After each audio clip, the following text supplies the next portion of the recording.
Hello बच्चों, यहां लिखा गया है क्वेश्चन में two stones are thrown up simultaneously from the edge of cliff to 40 metre high with initial speed 10 meter per second and 40 meter per second.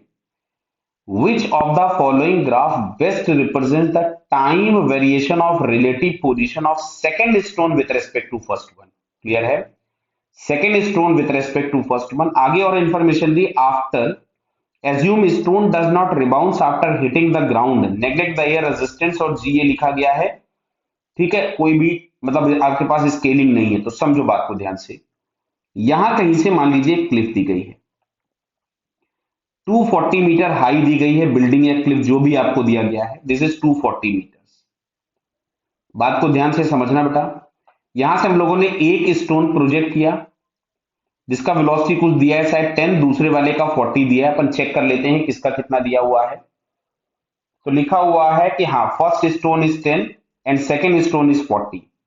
तो यहां से हम लोगों ने एक स्टोन प्रोजेक्ट किया 10 मीटर पर सेकेंड से, ये फर्स्ट वाला है.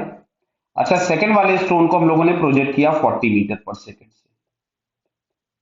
क्या बात समझ में आ रही है? तो चलिए हम लोग यहाँ पहले फर्स्ट और सेकंड स्टोन की इंफॉर्मेशन नीचे अलग अलग लिख लेते हैं.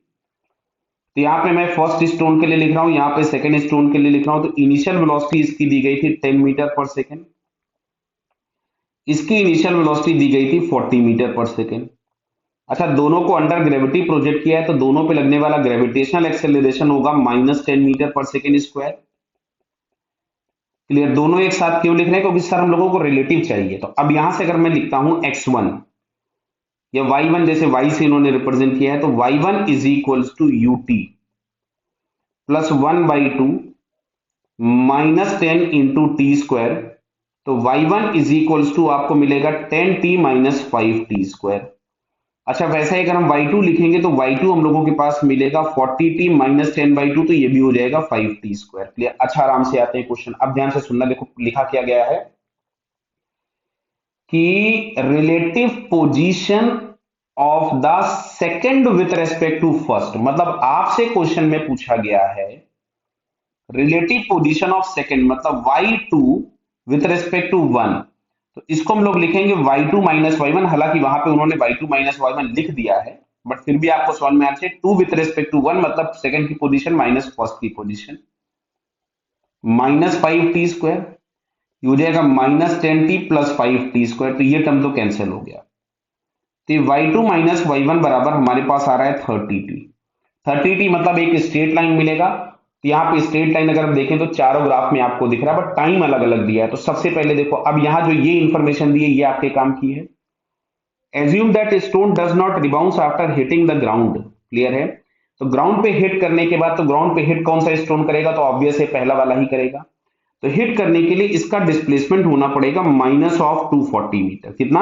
ग्राउंड पे आना है 10t - 5t². क्लियर है? तो इसको हम लोग यहां से कैंसिल कर सकते थे, आ जाएगा 2 और ये आपके पास आ जाएगा कितना? 48 बराबर है. तो यहां से आपको मिलेगा t² -2t -48 is equals to 0. क्या क्लियर है बेटा? तो t² -2t -48, इसको सॉल्व करेंगे तो हम लोगों को t इज इक्वल्स टू एक आंसर मिलता है -6, जो कि पॉसिबल नहीं है, और दूसरा आंसर मिलता है 8 सेकंड. मतलब 8 सेकंड्स के बाद कहानी चेंज. 8 सेकंड तक तो ये स्ट्रेट लाइन. क्यों? क्योंकि ये रिलेशन जो हम लोगों ने लिखा ये तभी तक होगा जब तक दोनों हवा में है. जैसे ही एक ग्राउंड पे गिर जाएगा उसका एक्सेलरेशन 0 हो जाएगा, तो दूसरे पे लगने वाला एक्सेलरेशन ग्रेविटी का हो जाएगा जो कि डाउनवर्ड है. मतलब उसके बाद जो पैराबोला बनेगा वो डाउनवर्ड पैराबोला बनेगा आफ्टर 8 सेकंड.